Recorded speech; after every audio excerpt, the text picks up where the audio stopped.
Hello everyone, Beardo here, and this is another Minutia Minute. I just got back from vacation, and on my way home, I stopped at a comic book shop I hadn't been in before, which is kind of exciting, and picked up some stuff, so I thought I'd show that to you. It's a lot of filler issues, things that I'm just missing from my collection, and it's almost all exclusively Batman, so if you're not interested in Batman, you're probably not going to be interested in this video, and I will not hold it against you if you don't keep watching. For those of you who are still with us, though, let's get started. This is by far the most exciting book I got. It's not necessarily anything special, I don't know anything about it, it's just the oldest one I got. This is Batman number 282 from 1976. I don't even know who wrote on this one, to be honest with you, but it's just, I'm missing a lot of 200s, so went ahead and picked that one up right away when I saw it. Next up, we jump all the way to the middle 90s with Batman and the Deadman Connection, which is issue 530. Right around this time, it seems like there was a lot of Batman and Deadman and Batman and the Spectre, it seems like, running through the Batman books. I think in that one year, like between 530 and 540, there was a bunch of stuff with Deadman, there was a bunch of stuff with the Spectre. So that's kind of the time frame we're looking at here. This one is 548, which jumps us all the way up to 97.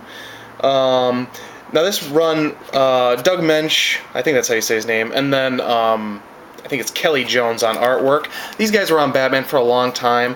They have a pretty distinct style. It wasn't too bad. It's one of those that they don't really stand out now. They're kind of like very stereotypically 90s to me. But in a, this is by Batman 549, by the way. But not in a sort of, you know, X-Men #1 kind of a way, and just sort of like a overly stylized mainstream comics.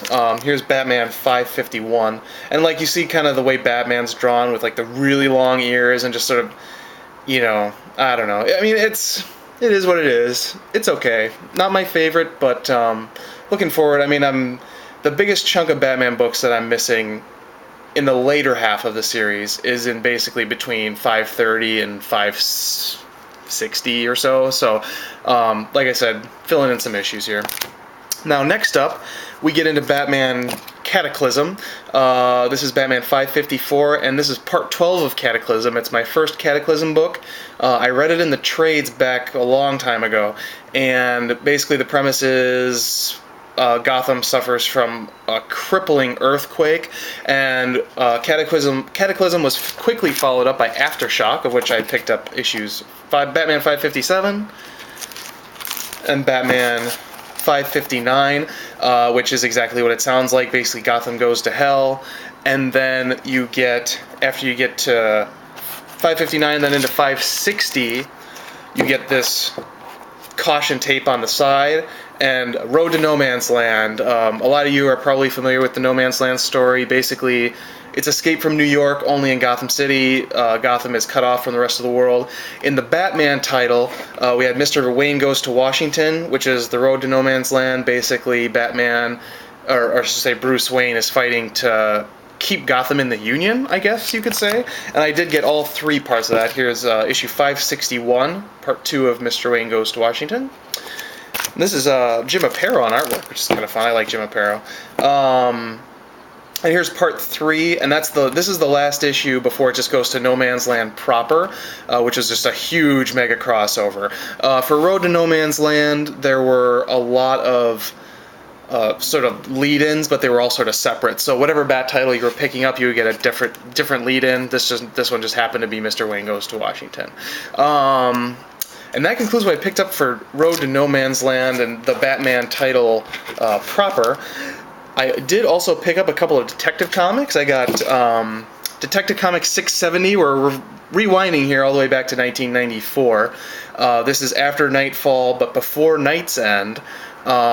These Night Quest, there was Night Quest The Search and Night Quest, what was it? The Crusade. And those basically followed the fallout after Nightfall. These were never actually collected, as far as I know, in any graphic novel. So these are kind of hard to come by a full set, although when you find the individual issues, they're usually pretty cheap. So like this one was like $1.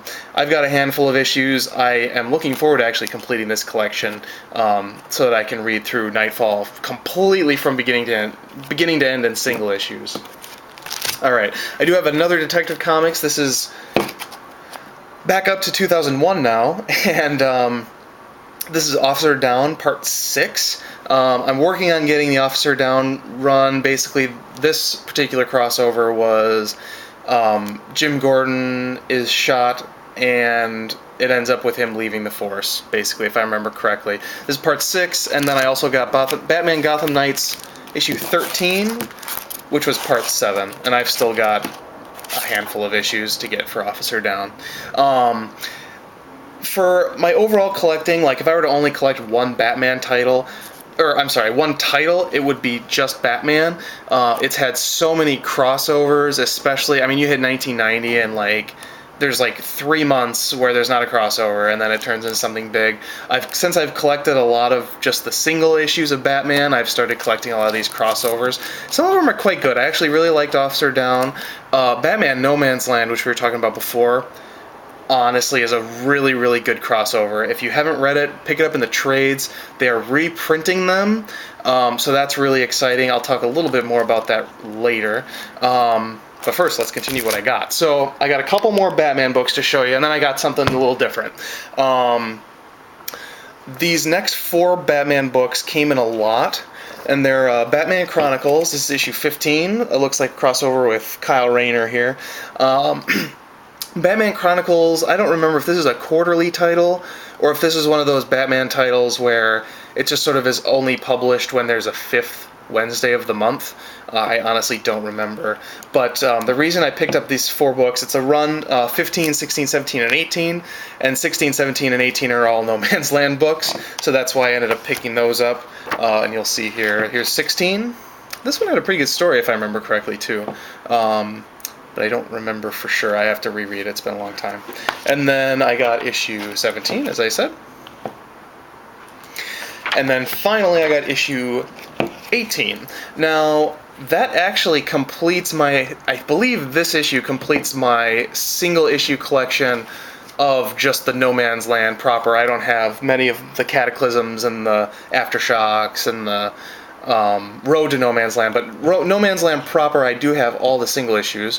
So, just to kind of celebrate and to give you guys a minutia morsel, I thought I would share with you, I do have my whole collection here of the complete No Man's Land in single issue form, so I thought I'd show that off if you guys are interested. I'm kind of excited. I don't usually show off my collection very much, but since I just completed this, I'm kind of excited, so I will show those to you, and if I'm missing any issues, let me know, but I don't think that I am. Before I do that, though, I did get a couple more issues from the comic book store that I found. This was in Duluth, Minnesota, and these last few issues are some Joss Whedon titles. It's called Fray. I got these in a lot, issues 1 through 4.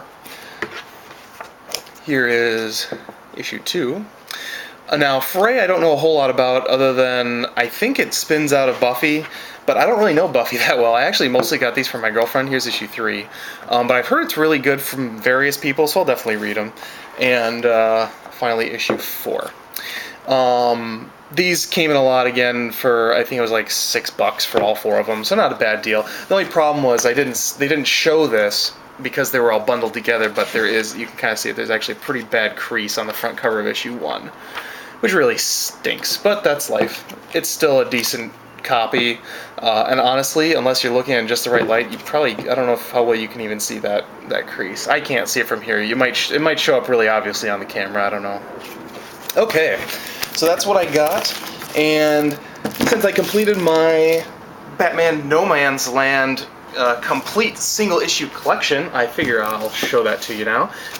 Just a little background on No Man's Land. Like I said, it's one of my favorite Batman. It's definitely one of my favorite Batman crossovers, and it's just a really well executed crossover. It has, I think it has a lot of resonance in sort of the message of it, and sort of the way they look at sort of the human condition in it and stuff like that. I just think it's really a solid title, and it's one of those few crossovers that's actually really worth paying all that money to get all the crossover issues.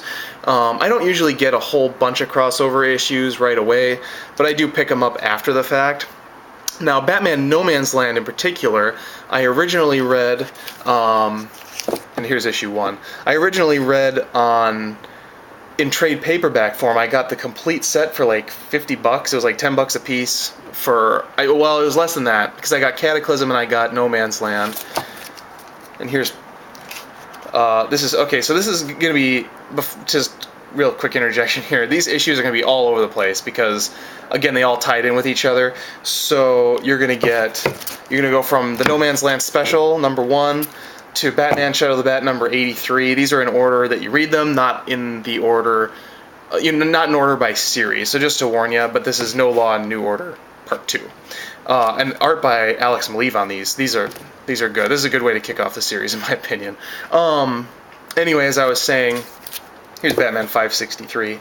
I had originally gotten these in trades, Detective Comics, 730 there, and I'd originally gotten these in trades, and they went out of print for a long time, and I managed to sell...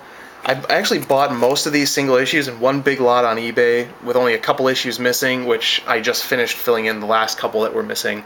And I got the lot... I don't honestly remember exactly how much it was for, but I sold my trades for them and got a huge price tag because I had the whole set, and I got them when they were like on clearance at the time. And then, lo and behold, they go out of print, and I ended up making basically like I got the single issues of No Man's Land almost complete, plus like an extra $50 or something. I mean, it was just an insane amount of money that I made off of those trades. So if you have any of those old trades, now they're reprinting them, so they're not worth as much now, but I mean, hold on to those trade paperbacks if you like collect single issues and trades. Like when trades go out of print, like those can be significantly more valuable than individual issues. Anyway, I'll stop rambling here. We have Batman Legends of the Dark Knight. This is number 116, and it's Fear of Faith Part 1. And then I continue in Shadow of the Bat, Fear of Faith Part 2.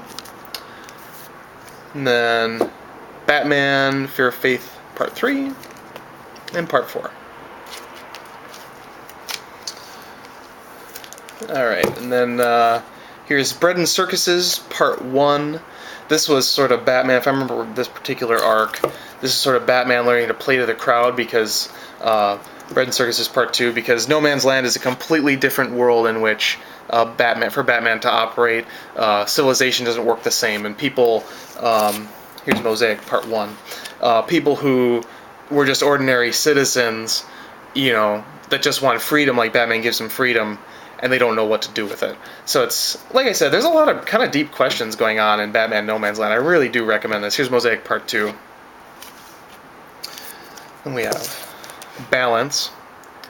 There are actually a lot of pretty cool covers on these. I'll tell you some of my favorites as we get to them. Here's Home Sweet Home, and this is Shadow of the Bat 86.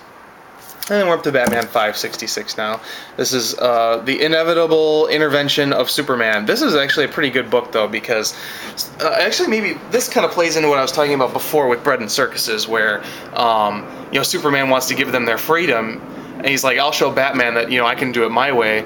And you don't have to be a crazy vigilante to get stuff done, and then he does it his way, and everybody just doesn't know what to think of it because he can't be the Deus Ex Machina for this situation because it's too far ingrained into the psyche of Gotham's people. Here's Crisis of Faith, and Claim Jumping #1. There's looks like a Brian Boland cover there, kind of neat. It's really bizarre. We got Batman, Gordon, Harvey Dent, and Two-Face all in one little thing there. Then Claim Jumping #2. This is where, this is literally like Street War. They did sort of a Batman Street War thing with, what's her name? That was Robin for a while. Spoiler, was Robin, and they did... I can't remember what it's called now. Sorry, guys. Here's Mark of Cain Part 1.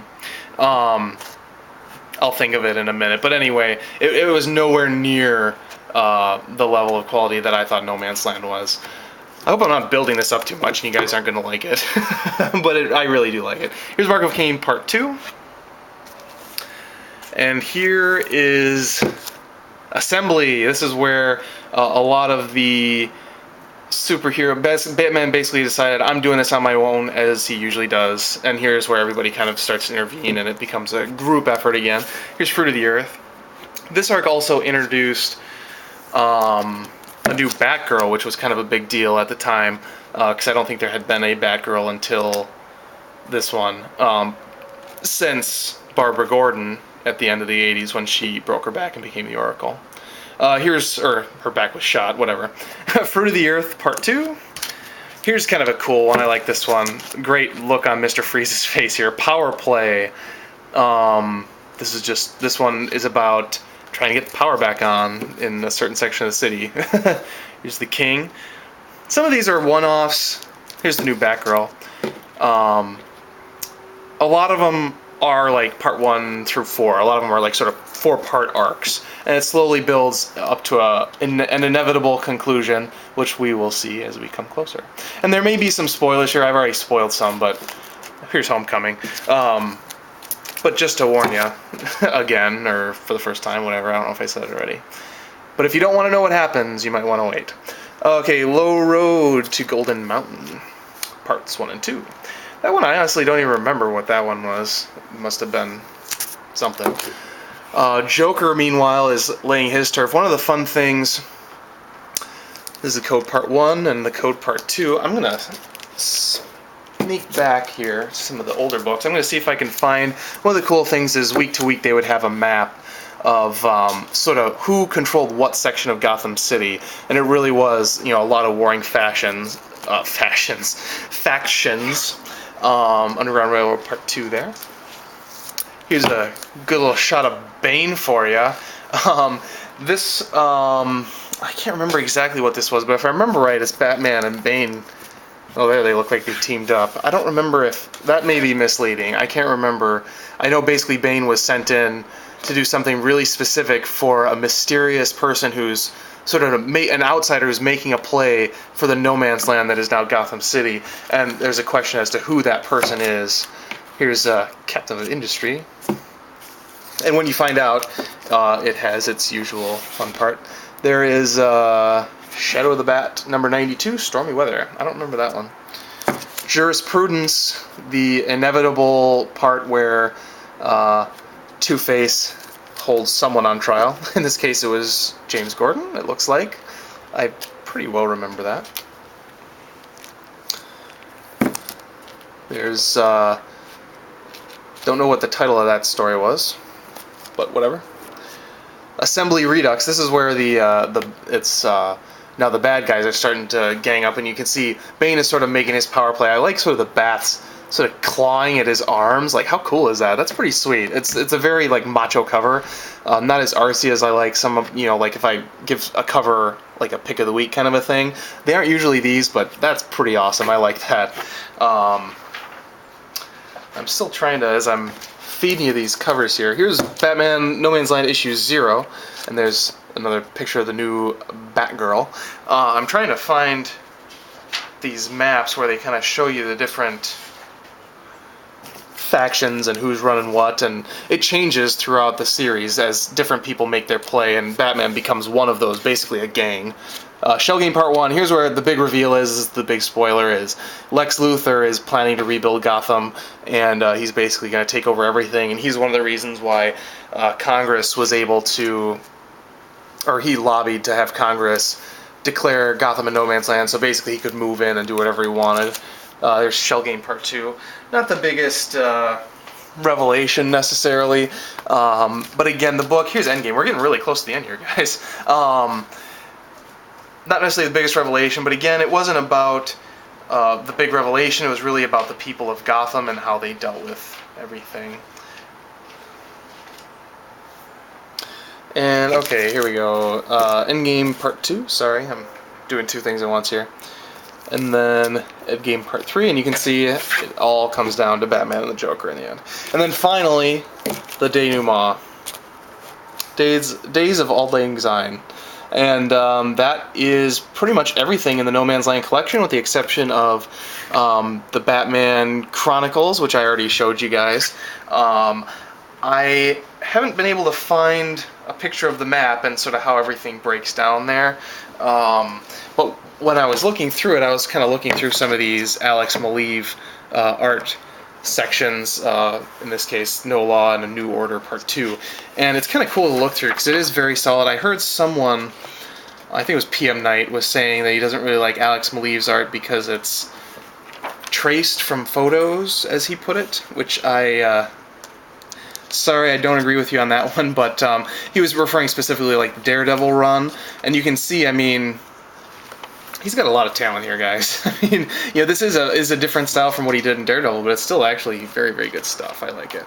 This was actually a really good issue. All these were really good issues. So anyway, that kind of gives you a taste of the tone of the book, and hopefully gives you a little info that maybe you didn't know if you haven't read No Man's Land before. I really do recommend it, so check it out. And that concludes my Minutia Morsel and this Minutia Minute. So I will see you guys probably tomorrow with a comic book haul, Wednesday comic book haul. And also from last week, I did have a raffle for the digital copy of Avenging Spider-Man, and I will be announcing the winner of that tomorrow. You still have tonight to make a comment in the box on that video, and you can still win it. I haven't drawn. We will draw tomorrow when I do the review. So look forward to that. And if you guys like this sort of showing off the collection thing, I like watching Ghost Critics, but I always feel kind of self-conscious, and I've never done any myself, really, other than some unboxings. So if this is something you guys enjoyed, maybe I'll show you some more parts of my collection. It'd be kind of fun. Just let me know in the comments down below. So anyway, I'll see you guys later. Bye.